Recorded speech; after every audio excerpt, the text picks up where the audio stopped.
Hello everyone, welcome back in e-commerce classes. I am Ashish Goel and let's continue our unit 1 part 3. Supply chain and value chains. बात करते हैं आज supply chain and value chains की. तो supply chain value chains basically क्या है इसको discuss करते हैं यहाँ पे. Supply chain management is the integration of all activities associated with the flow and transformation of goods from the raw material stage through the improved supply chain relationship to achieve a sustainable competitive advantage, right? तो basically आप ये कह सकते हैं कि supply chain क्या है. Supply chain है जो स्टार्टिंग से यानी कि रॉ मटेरियल से शुरू होता है, रॉ मटेरियल को ऑब्टेन करने से करके और चीज़ों को सप्लाई करने तक, और उस सप्लाई के बाद उस रिलेशनशिप को भी बेटर बनाने के लिए हम यूज़ करते हैं. तो ये जो है सप्लाई चेन मैनेजमेंट में आएगा सारी एक्टिविटीज़. ठीक है, starting from the material stage, raw material stage itself to improving the supply chain relationship. When the supply chain is managed electronically, usually with the WAP technology, it refers to as an e-supply chain. Simple. Supply chain management (SCM) involves the coordination of all supply activities of an organization from its suppliers and delivery of products to its customers. Right? तो suppliers से लेकर के और customers तक सारा जो product को पहुंचाने का जो काम है, सप्लाई नाम ही है उसका, तो सप्लाई चेन मैनेजमेंट भी इसमें ये सब कुछ इन्वॉल्व रहता है. तो देखिए कुछ इस तरीके से आप स्ट्रीम सप्लाई चेन, जो सप्लायर से हमारे पास जो डेटा आ रहा है, मतलब अगर हम अपने आप को एक बिजनेस मान रहे हैं तो हमारे पास जो कंटेंट आ रहा है, हमारे पास जो इन्फॉर्मेशन या हमारे पास जो प्रोडक्ट आ रहा है, मटेरियल जिसे हम कह सकते हैं, रॉ मटेरियल भी हो सकता है, फिनिश गुड भी हो सकता है अगर सप्लायर है. ठीक है, डेटा इन्फॉर्मेशन भी हो सकती है अगर हम एक सॉफ्टवेयर या इंफॉर्मेशन टेक्नोलॉजी की बात करें तो इंफॉर्मेशन कंपनी है. तो ठीक है, बाई साइड ई कॉमर्स. ठीक है, तो बाई साइड जो हमने एज एन ऑर्गेनाइजेशन हमने जो खरीदा है, इसलिए हम बाई साइड ई कॉमर्स बोल रहे हैं इसको. और फिर एज एन ऑर्गेनाइजेशन हम इसको सेल कर रहे हैं, जो कि डाउन स्ट्रीम सप्लाई चेन कहलाएगी कस्टमर को, जिसे हम कहेंगे sell side e commerce. Right.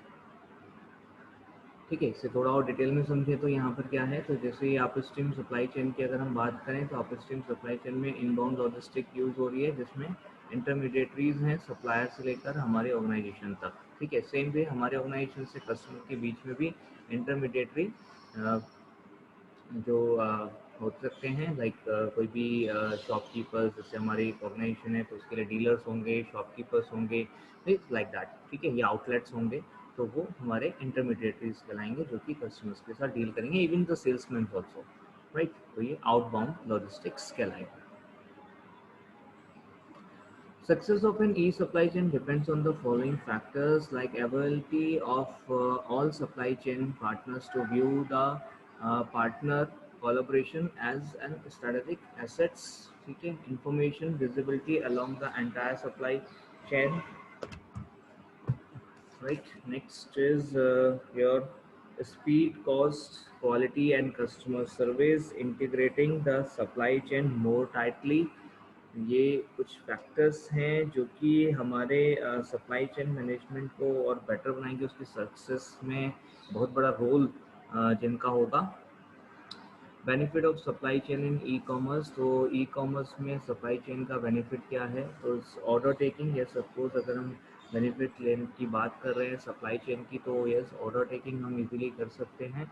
Order fulfilment भी इजी हो सकता है, क्योंकि सप्लाई चेन ये मैनेज करेगी कि कौन सा ऑर्डर आया है, उसको उसका प्रोडक्शन हो गया है या नहीं हो गया, मटेरियल रेडी है या नहीं.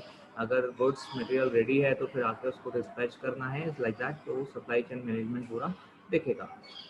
इलेक्ट्रॉनिक पेमेंट्स हो सकते हैं सब कुछ. तो इलेक्ट्रॉनिक पेमेंट्स यहाँ पे ऑटोमेटिक पेमेंट्स हो जाते हैं, टाइम से पेमेंट होंगे. ठीक है, तो सारी चीज़ें इलेक्ट्रॉनिकली या कंप्यूटराइज्ड हैं, कंप्यूटर से कंट्रोल हो रही हैं, कंप्यूटर सॉफ्टवेयर के थ्रू कंट्रोल हो रही हैं, तो ऑटोमेटिक सब चीज़ जो है टाइम टू टाइम होता रहेगा. मैनेजिंग रिस्क, यस, रिस्क भी आप इजीली मैनेज कर सकते हैं. Inventories can be minimise. तो जो इन्वेंट्रीज है उनको मिनिमाइज किया जा सकता है. मींस आपके पास जो फिनिश गुड अवेलेबल है वो कितना आपको रखना है, कितना आपको रिक्वायरमेंट रहती है, वो सारा कुछ आप मैनेज कर सकते हैं. ऐसा नहीं कि बहुत ज़्यादा स्टॉक आपको करने की ज़रूरत है. It depends. कोलैबोरेटिव कॉमर्स आप यूज़ कर सकते हैं. तो these are some benefits of using supply chain in e commerce. Porter value chain model, ठीक है। तो ये जो है माइकल पोर्टर थे जिन्होंने दिया था मॉडल। ये जैसे कहा जाता है पोर्टर वैल्यू चेन मॉडल, ठीक है। तो इसमें क्या है, the flow of the value from the producer to customers, ठीक है। तो ये डिस्क्राइब करता है पूरा flow from the producer to customers, ठीक है। This model also makes clear that there are many points of intermediation along the value change within and the between companies collaborating in these networks required for production and distribution.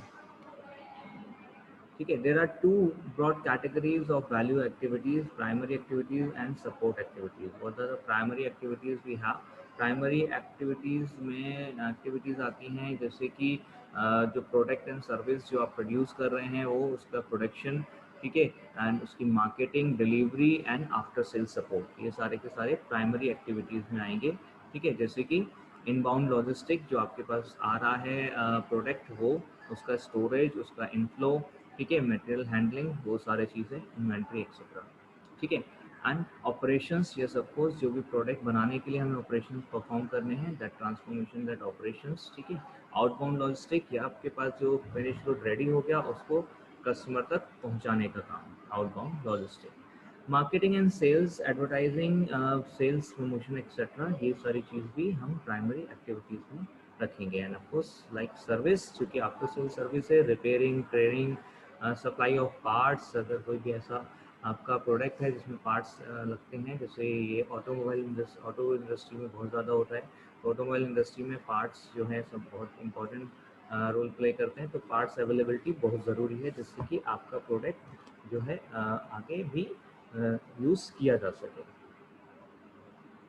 These are the primary activities. Now support activities में क्या आएगा? Support activities में आएगा procurement is purchase of materials and service inputs, right, equipment and machinery etcetera, ठीक है। तो जो हमें मटेरियल चाहिए उसको परचेज करना, सर्विस को परचेज करना, या फिर जो इक्विपमेंट या मशीनरी चाहिए उनको परचेज करना। टेक्नोलॉजी डेवलपमेंट, तो जो भी आपको प्रोडक्ट बनाने के लिए टेक्नोलॉजी चाहिए, उसको बेटर बनाने के लिए टेक्नोलॉजी चाहिए, प्रोडक्ट के बेटरमेंट के लिए जो टेक्नोलॉजी चाहिए, तो उसको आप टाइम टू टाइम अपडेट करते रहेंगे, उसको डेवलप करते रहेंगे नई टेक्नोलॉजीज़ को। ह्यूमन रिसोर्स मैनेजमेंट, ये सब कोर्स तो सारा काम है वो कहीं ना कहीं ह्यूमंस करने हैं, ह्यूमंस को करना है। तो ह्यूमन रिसोर्स मैनेजमेंट एक बहुत ही ज़रूरी चीज़ होती है किसी भी कंपनी के लिए। रिक्रूटमेंट्स, मतलब जब भी जो भी रिक्वायरमेंट आएंगे एज पर दैट हमें रिक्रूटमेंट्स करने हैं, ठीक है। तो एम्प्लॉयज़ ऐड करने हैं, ऐसा नहीं है कि एक एम्प्लॉय से 2 का काम दिया जाए, 3 का काम दिया जाए। तो हमें ज़रूरी है कि वहाँ पर एम्प्लॉयज़ जो, जिससे कि नंबर ऑफ़ एम्प्लॉयज़ हमारे पास होंगे तो ऐसा नहीं है कि हमारी कॉस्ट बढ़ेगी, बट यस सपोज हमारा प्रोडक्शन भी बढ़ेगा, हमारी जो एक्यूरेसी है वो भी बढ़ेगी। तो ऐसा नहीं है कि बस आप कॉस्ट देख रहे हैं, बाकी सारी चीज़ें भी आप देखिए। आपको सारा मार्केट में स्टैंड करना है, कॉम्पिटिशन करना है। या सपोज ट्रेनिंग भी बहुत ज़रूरी है, training and development of man power, जिससे कि आप जो आपका मैन पावर है वो ज़्यादा अच्छे से काम कर सके, ज़्यादा बेटर काम कर सके और ज़्यादा से ज़्यादा प्रोडक्शन कर सके, ठीक है। इस फार्म इंफ्रास्ट्रक्चर, ये सब एक्टिविटीज़ जो हैं वो सपोर्ट एक्टिविटीज़ में आएंगी, ठीक है, like this. Support activities, firm infrastructure, human resource management, technology development, procurement, and primary activities, inbound logistic, operations, outbound logistic, marketing and sales and service। तो ये कुछ ऐसी प्राइमरी एक्टिविटीज़ होती हैं जो कि हमें रेगुलर बेसिस पे करनी ही होती हैं, हम करते ही हैं नॉर्मली, ठीक है। लेकिन जो आपकी सपोर्ट एक्टिविटीज़ हैं वो आप देख रहे हैं कि जो हमारी प्राइमरी एक्टिविटीज़ हैं वो हर एक स्टेज पर हमारी जो सर्विस सपोर्ट एक्टिविटीज़ हैं वो भी कहीं ना कहीं इफ़ेक्ट करती हैं, उसको रिक्वायरमेंट है उनकी भी, तो उन्हें भी साइड बाय साइड हमें लेके चलना होगा, हम उन्हें इग्नोर नहीं कर सकते, ठीक है।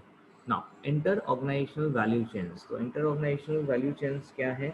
Inter organizational value chains with a company is the miniature of the overall value chain, ठीक है। तो एक मिनिएचर फॉर्म है ओवरऑल वैल्यू फॉर्म की, और एक छोटा फॉर्म है, आप ये कह सकते हैं, ओवरऑल वैल्यू फॉर्म की। The analysis of the overall supply chain is collected value called the value system. ठीक है, जैसे supply value chain, firm value chain and channel value chain and the buyers value chain. तो इस तरीके से रहते हैं. supplier से हमारे पास डेटा आएगा, मतलब कंटेंट आएगा, प्रोडक्ट आएगा.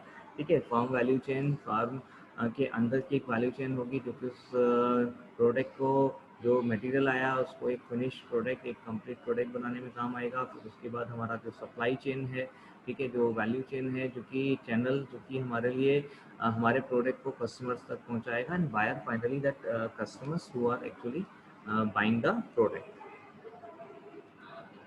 Now, value chain in different areas. So, different areas. Let's summarize the value chain system in the automobile assembly, food, supermarket, insurance sector, etc. So, like automobile में क्या रहेगी? Automobile assembly uses a vast number of components. The market making of a car is a component assembly job. Some of the components, such as engine and body panels, may be produced by the company, possibly in other plants, whereas most of the parts like lights, brake, wheels, tires, etc. are brought in from the suppliers. ठीक है, तो कुछ parts मतलब ऐसा हो सकता है हमारे असेंबली चेन में जो हम प्रोड्यूस कर रहे हैं एज एन कंपनी. ठीक है, और हो सकता है कुछ पार्ट्स हम बाहर से भी परचेज कर रहे हैं. ठीक है, थर्ड पार्टी आप उसे कह सकते हैं. ठीक है, components are delivered to the production line on just in time basis. Large components might be sequence delivery with their arrivals in synchronous to match the order of the vehicles on the assembly line. And the sales channel is the dealer network. Vehicle supply to the network is a mixture of the car maker instructing and the dealers what to stock and the dealers ordering to meet the demand. ठीक है, तो कितना dealer के पास में stock होगा, ये दोनों चीज़ों का मिक्सचर है बेसिकली. कि जो मैन्युफैक्चरर है वो कहता है कि भाई डीलर को कम से कम इतना स्टॉक रखना चाहिए, और जो डीलर है उसकी डिमांड उसको कितनी आ रही है. तो लाइक अगर किसी कंपनी ने कहा कि भाई डीलर को कम से कम 10 कार्स का स्टॉक हमेशा होना ही उसको चाहिए, लेकिन डीलर के पास डिमांड 15 कार्स की है. ठीक है, तो पर मंथ लाइक और like per week whatever. ठीक है, तो उसको 15 का डिमांड है, तो लाइक 10 और 15, तो 15 या 17 को लेकर चलेगा. Right, it's like that. Okay,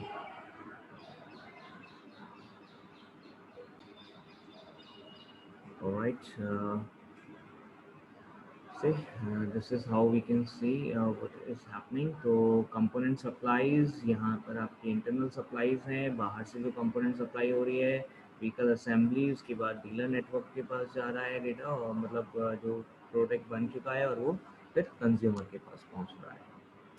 now food supermarket, इसमें क्या होगा? Food retailer is dividing into two parts, the large supermarket chain and the small retailers. ठीक है, supermarket supply chain is start from food manufacture. ठीक है, food manufacture से शुरू होगी एंड देन प्रोडक्ट इज इधर deliver to the regional distribution depot or on the direct to the shop. ठीक है, item required in large quantities or that need to be very fresh can be delivered directly from the supplier to the supermarket. ठीक है, और need to be double handle the goods at the regional warehouse. तो अगर ज़रूरत बाद में पड़नी है तो उसे वेयर हाउस में हम रख सकते हैं. ये कुछ इस तरीके से यहाँ पर रहेगा. फूड मैन्युफैक्चरर, उससे सुपरमार्केट में वैल्यू डेटा आ रहा है, या फिर रीजनल वेयर हाउस में रखा हुआ है जो भी हमारे पास प्रोडक्ट, वो हमारे पास सुपरमार्केट में आ रहा है, और फिर वो प्रोडक्ट कंज्यूमर तक जा रहा है. इंश्योरेंस सेक्टर में क्या है? Insurance is a service industry and it is not directly reliant on to the its supplier. ठीक है, its value system is therefore focused on sales. Insurance policies to the public can be sold by an agent, sold by an intermediary, or direct sale using the telesale or the internet. Like इस तरीके से रहेगा. तो insurance company के broker या agents के through जो भी आपका प्रोडक्ट है वो कंज्यूमर तक पहुंच रहा है.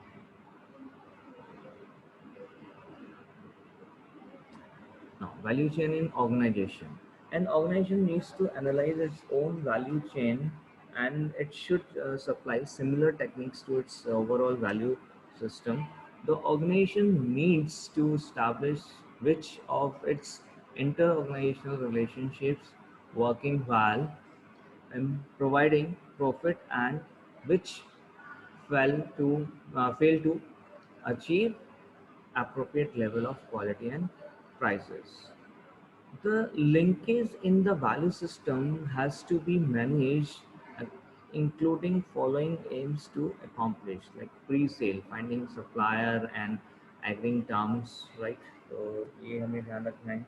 प्लस यहाँ पर आप देख सकते हो एग्जीक्यूशन, सेटलमेंट, आफ्टर सेल्स, ये सारी चीज़ें यहाँ पर मैटर करती हैं. तो वैल्यू चेन ऑर्गेनाइजेशन के इन ऑर्गेनाइजेशन कहाँ पे यूज़ की जाएगी, वैल्यू चेन क्या है, सप्लाई चेन क्या है, ये हमने यहाँ पर समझने की कोशिश की है. Okay, thank you very much. We will meet in the next session with the next topic. Okay, till then, bye bye. Stay home, stay safe.